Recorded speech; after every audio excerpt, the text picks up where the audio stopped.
Nearly 30 years after Tupac Shakur was gunned down on a Las Vegas street, the case that refused to disappear is finally entering a courtroom.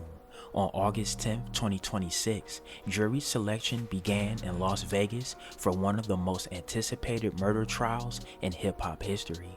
At the center of it all is 63-year-old Duane "Keefe D" Davis.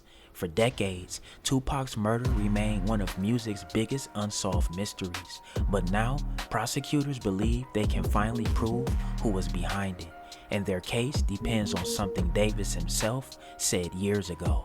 Happening tomorrow, the long-awaited trial over the 1996 killing of rap icon Tupac Shakur starts in Las Vegas. Attorneys are fighting over whether the jury will hear confessions from the accused mastermind, Duane "Keefe D" Davis. Death Row Records founder Suge Knight is on the witness list. Davis claims he was tricked into talking, but prosecutors argue he proudly repeated his story for profit. Those close to the case say reliving the tragedy hasn't been easy. It has been rough, as it would be for anyone revisiting a situation like this. You know, over the years we have found ways to cope with the trauma, with the drama, and try to still continue on and have a full life, you dig?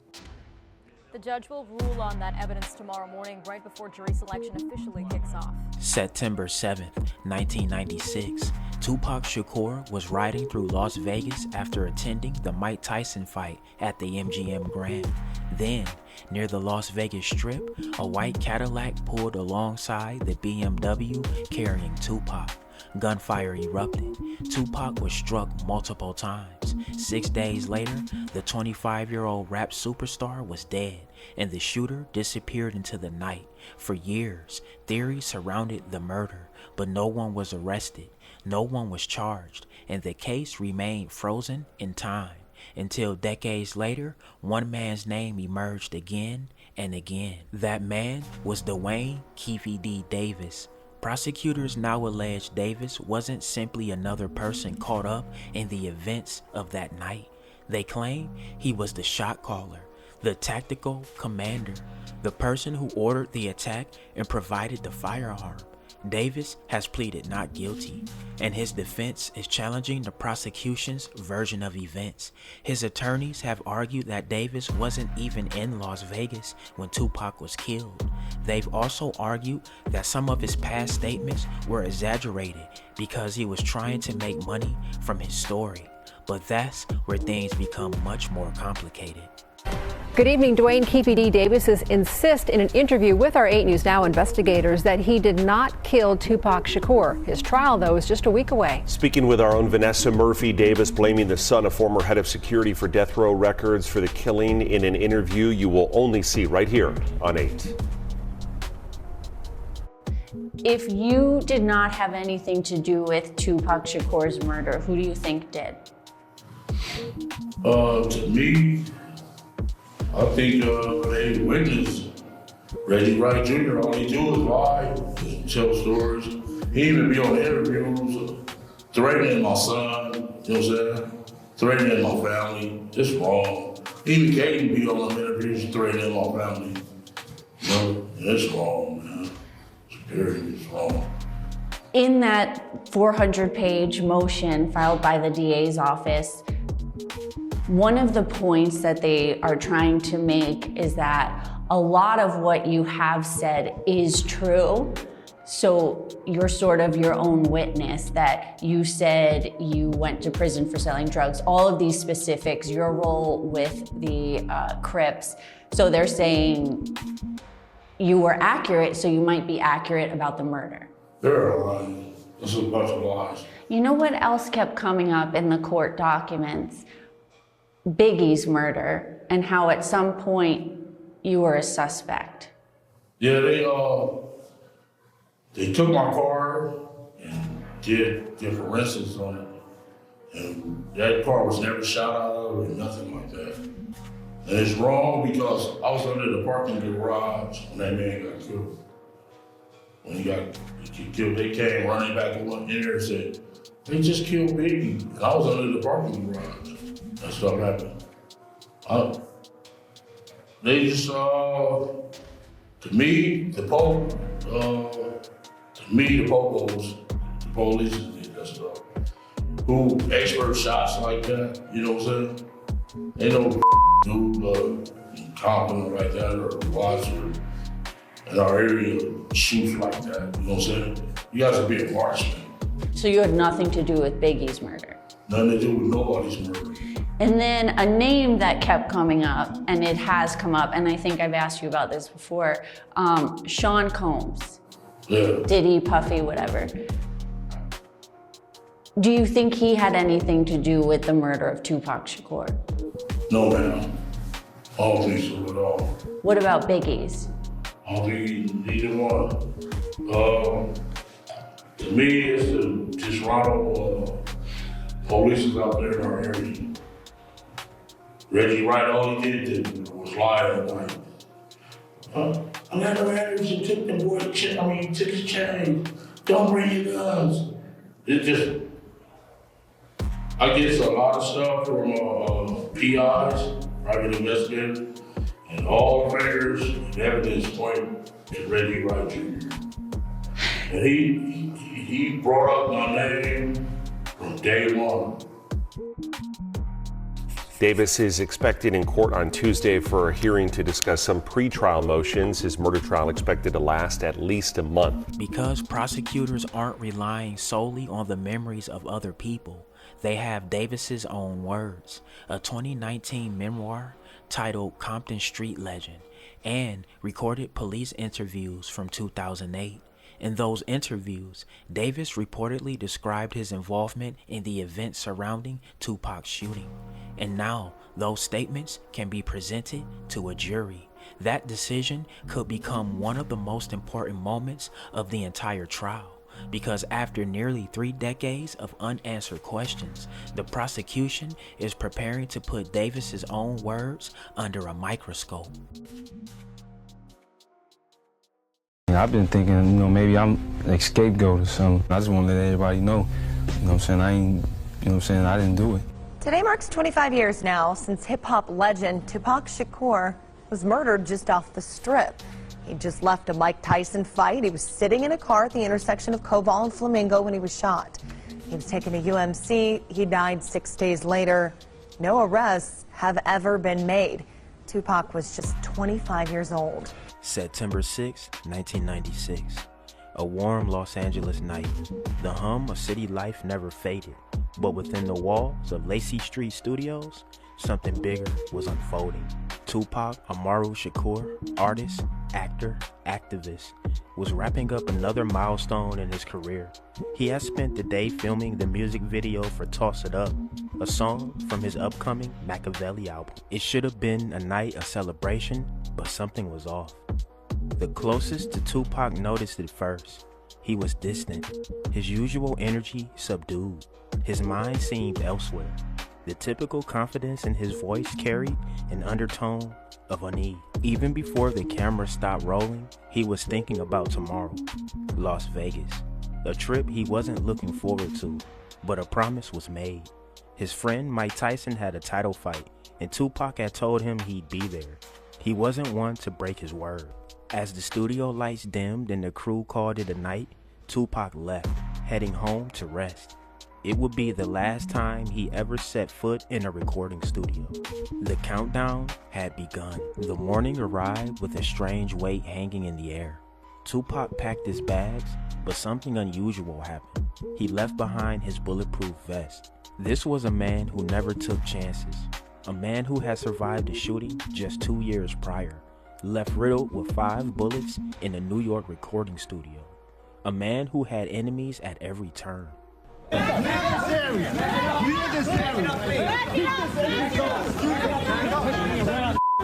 It's December 1st, 1994.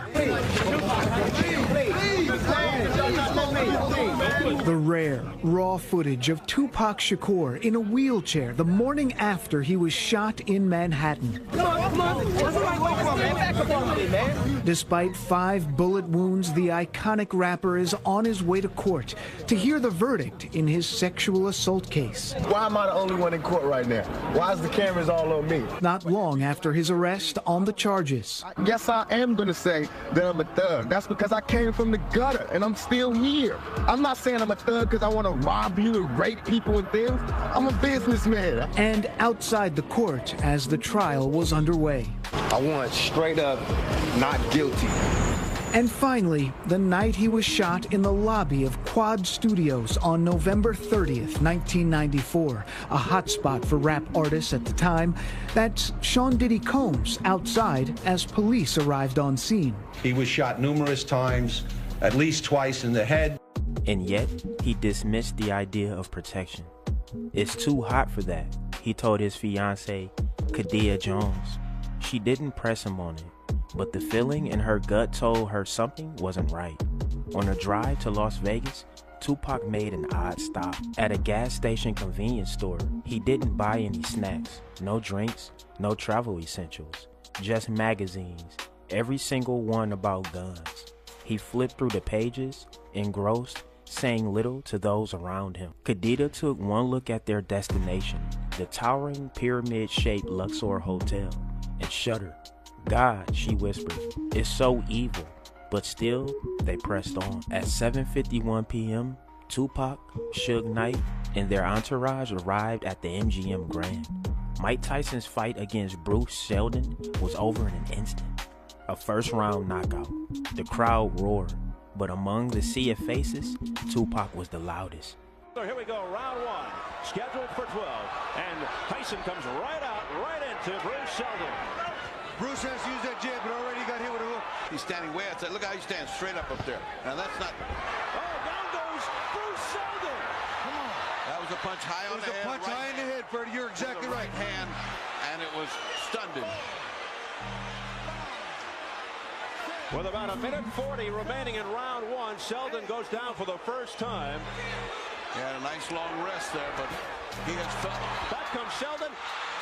And Tyson with a left hook, and Seldon is down on his stomach. Steve, there are 2 unalterable truths in boxing. If you have a great chin, you don't have a great chin, you can't get one. You can't buy one or learn one. Oh, forget it. He's wobbly. You can always punch, and that's it. It's over in the first round. 1 minute and 9 seconds were left, and he was not going to weather the storm. If he came out, he'd have been flattened. I mean, flattened. He had nothing left, no reflexes. Fight stopped. He stopped himself, really. I think his indication to the referee was no more. 1 minute 49 seconds of round number 1. A referee in charge, Richard Steele, stops the contest. The winner by way of technical knockout is the WBC heavyweight champion and the new WBA heavyweight champion of the world, Iron Mike Tyson. He rushed to embrace Tyson, pure joy radiating from him. It was one of the last moments of happiness he would ever experience. What was your last memory with Pac? And Pac came to your fight. Yes.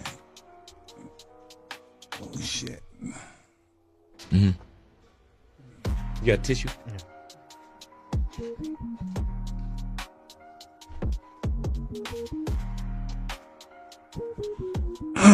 He was really happy after the fight. Mm-hmm. He came to the press conference with me and we was just talking a bunch of shit. And then I went home and then he left. Mm-hmm. Minutes later, joy turned to violence. In the MGM Grand lobby, Tupac spotted a familiar face, Orlando Anderson, a known Southside Compton Crip, a man tied to a recent robbery of a Death Row Records affiliate, a man wearing a chain that wasn't his. Tupac didn't hesitate. He lunged first, striking Anderson in the face. What followed was a brutal beatdown. Tupac, Suge, and their entourage swarmed him, leaving Anderson battered on the floor. Hotel security scrambled to break it up. Camera footage captured it all. Tupac walked away as if nothing happened. but something had. A fuse had been lit. What I didn't realize is that he actually got so hurt that he had to go to the hospital. Yeah. So was his shoulder f***ed up or something like that? Yeah, shoulder. They kicked the shoulder. So was it like dislocated? Or? Dislocated, yeah. Okay, so his shoulder got dislocated. Yeah. And he went to the hospital in Vegas. Yeah. And what did they do? They put it back into the socket? They put it, sling on his arm. Okay. Returning to the hotel, Tupac found Khadija. His energy had shifted. I got into a fight, he told her. But then his tone darkened. Something's up. You stay here. She wanted to go with him to Club 662, but he insisted she stay back. A subtle act of protection. Maybe he knew. Maybe, in some way, he felt it coming. Before leaving, he changed. Gone were the flashy suits and jewelry. Instead, he put on a simple basketball jersey and baggy sweats. And once again, he refused the bulletproof vest. It's too hot, he repeated. Security urged him. Wear it. He brushed them off. It was another decision that would seal his fate. At 11 p.m., Tupac and Suge Knight left the hotel, heading toward what should have been just another Vegas night. Las Vegas Boulevard and Harmon Avenue. A red light. A moment that stretched into eternity. Tupac was relaxed, laughing, leaning slightly out of the car window. A black BMW 750IL gleaming under the streetlights. To their left, a car full of women. Light-hearted flirting, invitations to the club, distraction. Then, from the right, a white Cadillac. It rolled up, deliberate, unrushed. The window slid down. A hand emerged. The first shots rang out. Boom, boom, boom! Tupac tried to move. Instinct kicked in. He scrambled to the back seat, but it was too late. A bullet tore through his hand, shattering his pinky. Another ripped into his thigh, lodging in his abdomen. Another stuck in his chest, piercing his lung. Suge Knight was hit too, a graze to the head. But Tupac took the worst of it. You know, based on what the book says, Zip gave you guys a Glock, and you guys tossed it in the back seat. And Bubble Up was the driver, and Baby Lane and Freaky were in the back seat. We was just all in the car together. This was the white Cadillac. Yeah. Okay. So you guys are driving around, and then you hear these girls say, Tupac, Tupac. No, we coming up, what's the name? What's that, Flamingo? Yeah, I think that's Flamingo. We was coming up Flamingo and got to the light. We was gonna go drink and smoke some weed, and he happened to be hanging out the window. He was hanging out the window like he was in a parade. Tupac. Yeah, he was. So what happens next? And we just came. And I ain't gonna go into details like that, you know what I'm saying? But, you know, you got it in a book. You done played it, everything else, you know what I'm saying? Suge Knight slammed his foot on the gas. The BMW swerved, tires screeching against pavement. Blood pooled. Tupac gasped for air, struggling. His voice came weakly. I don't think I'm gonna make it this time. Behind them, the white Cadillac vanished. Ahead, flashing lights, police sirens. The chaos of the Vegas Strip had swallowed them whole. Officers pulled them over at Las Vegas Boulevard and Harmon. Guns drawn, shouting orders, unaware of the dying man in the passenger seat. Suge pleaded, "Help my friend." A cop leaned into the car. "Who did this to you?" Tupac's final words to law enforcement? "Fuck you." Even in agony, his defiance remained. The hospital was a blur of machines and hushed voices. Tupac fought.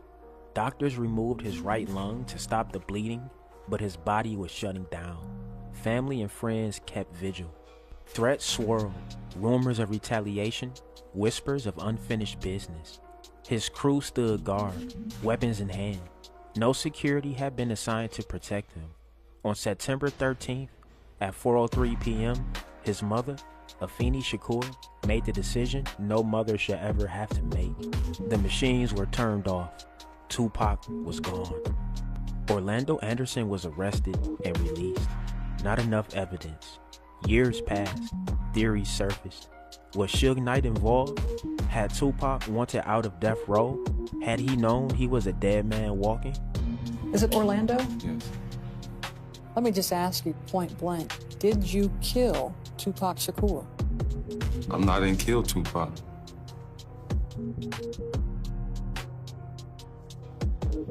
I mean, I don't know why, you know what I'm saying? They would even say something like that. I mean, you know, I just want to tell everyone that, you know what I mean, I didn't do it. And I feel sorry for him, you know what I'm saying, his fans and his, and his family and friends.